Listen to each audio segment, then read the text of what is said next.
Today I'm preparing a manifestation workshop at home to help 2 busy college students have a successful semester. In this video, I'm going to show you what materials I used for my workshop, how I decorated my space, and what manifestation techniques I used, which are perfect for busy people.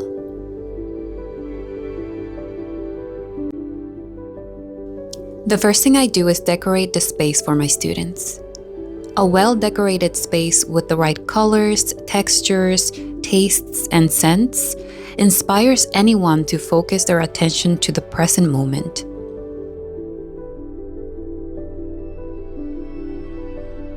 Plus, the right theme can help people use their imagination and break free from limiting beliefs, which is important when attempting to manifest new realities.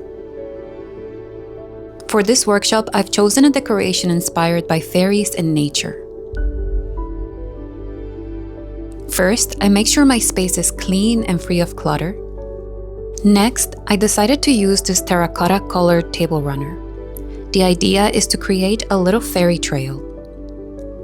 Apart from the color, I really love this fabric's creased texture. Then, I covered the table runner with some moss, and I'm using this artificial moss I got from Amazon and spread it out until I have a sort of moss carpet.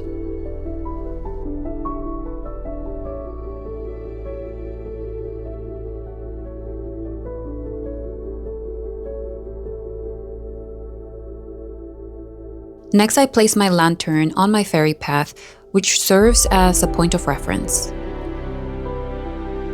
Then it's time to place my beautiful fairies along with some other decorative elements.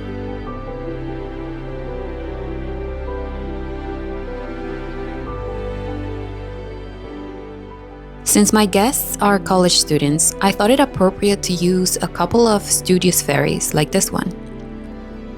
I also found it fun to add some sleeping fairies. This one here seems to be drunk on coffee, and this other one maybe studied too much or ate some sleep-inducing mushrooms. For my last touch, I light up the path with some tea candles.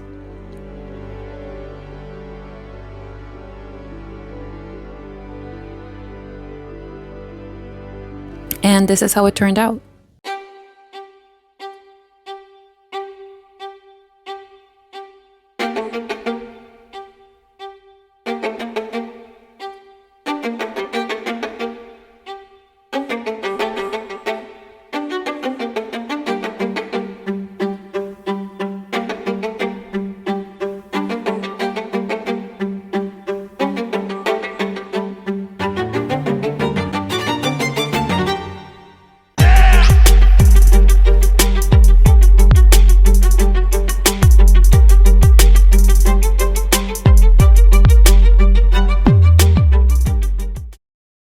Once the space is ready, I invite my students to eat a light lunch before we start our work. If you're doing this type of workshop for your students or your team, you want to make sure everybody eats just enough to feel re-energized and not too full or sleepy.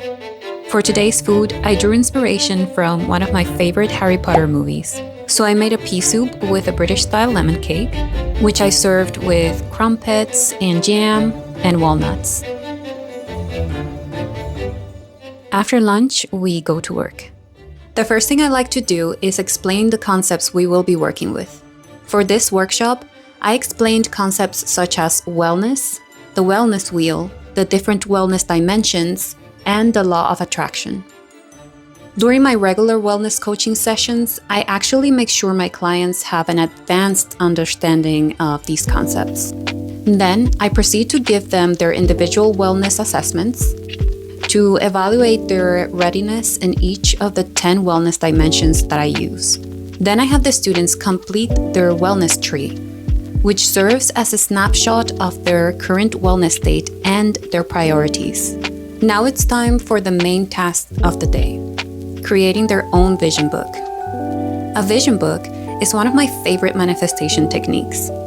It's similar to a vision board, but its portability makes it perfect for bringing it to school, work, or even travel. By the way, if you haven't seen my spring workshop video, I encourage you to check it out. There, I explain everything you need to know to build a vision board that yields results. Here, each of my students will be building their vision book by dividing a sketch diary into sections with different color tabs. These tabs correspond to the wellness wheel tree they made after completing their individual assessment. Next, it's time to search for images that correspond with each wellness dimension. The different dimensions mark the different chapters in their vision book. As a wellness coach, I often ask my clients to include some images that reflect specific habits for behavioral change. To streamline the process a bit, I got a vision board book from Amazon tailored just for women, because both of my students today are women. This book has a wide variety of pictures and quotes for different areas of life. But of course, they were also encouraged to find inspiring images online.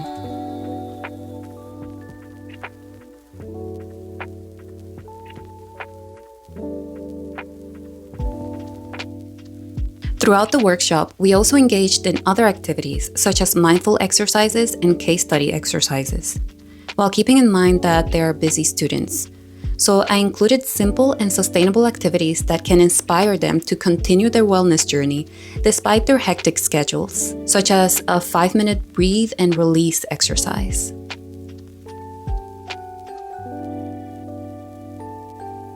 By the way, have you done any mindful activity today? You can do something as easy as taking 5 deep, mindful breaths. Holistic wellness is one of the best ways to manage or even prevent chronic stress. If you want, you can pause this video right now to take a quick wellness break.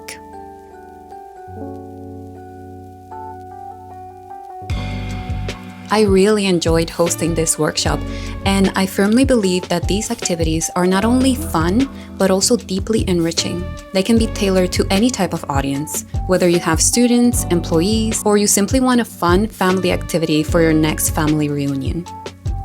So that's all for today. Feel free to leave me a comment or question down below, and thank you so much for visiting my channel.